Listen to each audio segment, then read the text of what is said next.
So yun guys, 1 hour pa bago tayo makarating kay Duero, Bohol. Layo pa. Medyo malayo pa talaga siya. So nagkukwentuhan lang kami nila Sir Joshua. Saka ni Ian. Kupal ka ba? Kupal ka ba? So ayan. So mamaya pagdating namin doon, magche-check up po kami ng mga solar lights na na defective. Tapos aalamin po natin kung ano po yung mga kailangan palitan or kailangan po bang mag-supply na ng panibagong isang buong solar street light. Then ipag-check din namin yung tatayuan ng ng 8 solar lights na ibinigay sa amin project na nakalocate dun sa may tapat lang mismo ng City Hall ng Duero. Signal. So ayun guys, ang problema lang namin ngayon is signal. Talagang medyo mahirap talaga ang signal dito sa Bohol.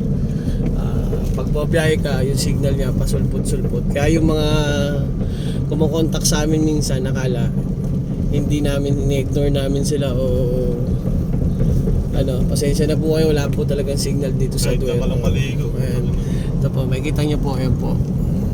At tabing dagat lang po yung dinadaanan namin kasi since isla lang po itong Bohol, paikot-ikot lang po ito. Ngayon pag naligaw po kayo dito, katulad namin kahapon, ibig sabihin hindi kayo taga rito.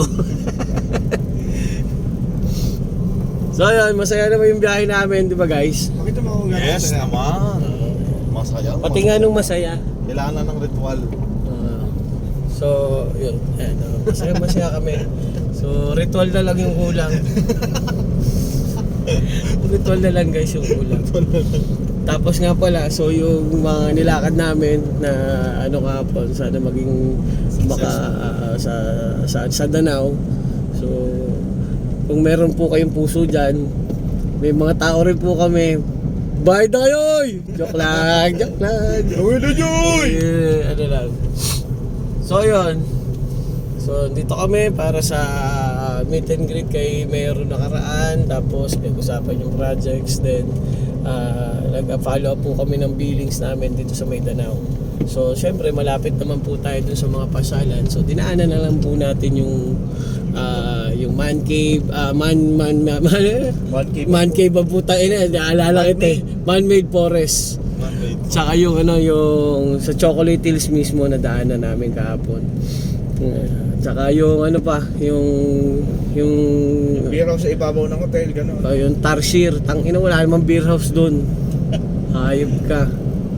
Walang beer house eh. Yung Tarsier na yung sanctuary ng mga Tarsier ayun. Yung tinatawag na silent sanctuary. Alam ko naman sobrang dami yung magtatalunan sila doon. Hindi naman pala. Ilan lang yung nakita ko, siguro mga nasa 10 lang ata. Pero, first time mo makakita ng Tarsier. Ay, yun ang binabayaran dun eh. First time ko makakita ng Tarsier. Kung inikoti pating-pating hayop na sound siya. Saing-saing Pero meron doon talaga kahapon yung bukod sa Tarsier yung talagang tiningnan namin ni Sir Joshua. Kakaiba po yung Tarsier na yun guys. Polar bear. Yun, polar bear. Hindi po siya. Yung Tarsier na yun guys, hindi po yun umaangat hanggang bewang lang po ang inaangat ng Tarsier na yun. Grabe. Grabe. Wala, hindi ko alam yun eh. Focus lang ako sa goal ko nung kahapon eh. Isa lang ako nakita doon, labas yung utong. Tangin mo. 6 na aso, bakit? 6 na aso, labas utong. So yun, pag pumasyal po kayo doon hanapin niyo po kami. Hanapin niyo po. Hindi kami nakita na sa Maynila na kami. Yung doon guys, yung Tarsier nga doon, katulad nga sinabi ni Sir Joshua, mga 10 piraso, pero yung lugar exaggerated. 11 yun. Pero maganda naman Yung isa siya. hindi nila makita yung hinintuan natin sa huli. Kumakamot yung hapon. Tangina, nasa kaya yung nakita nila. Ito gago to. Sabi nito kahapon, pre, hinto tayo dito sa dulo. Tapos kunyari, magpanggap tayo, may tinitingnan tayong Tarsier. Tapos pagdating ng mga foreigner, alis tayo. Ang ginawa namin, ganun nga. Paglapit ngayon ng mga foreigner, huminto kung sa kami nakahinto, hinahanap yung Tarsier dun sa gabihan. parang gabi yun eh, parang mga ano eh, parang vegetation doon na wala naman silang makita naghintuan.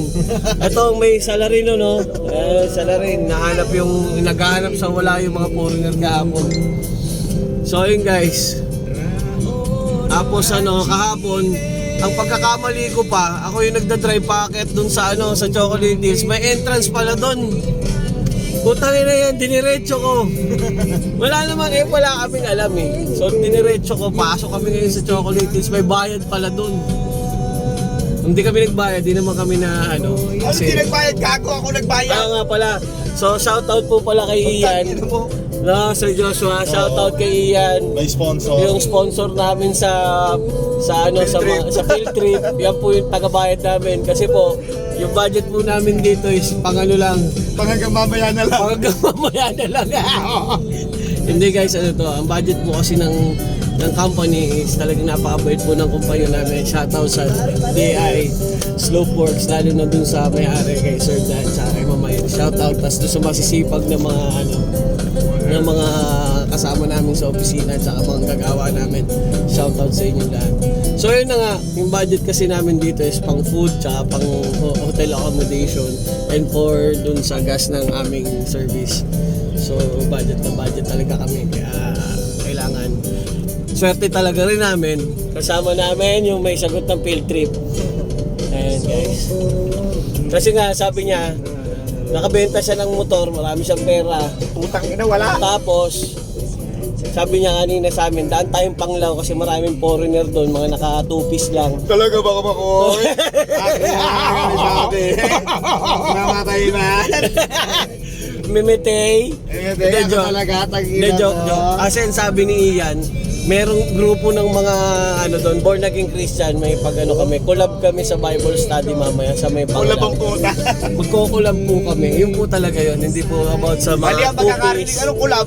Magkukulambo kami mamaya. Kulambo. Gago, putang ina. Hindi guys, mamaya kita-kita na lang tayo kung nasa kami. Si Ian, mamaya, check nyo, i-video ko yan, nasa itaas ng poste yan guys. Sige guys, mamaya na lang guys.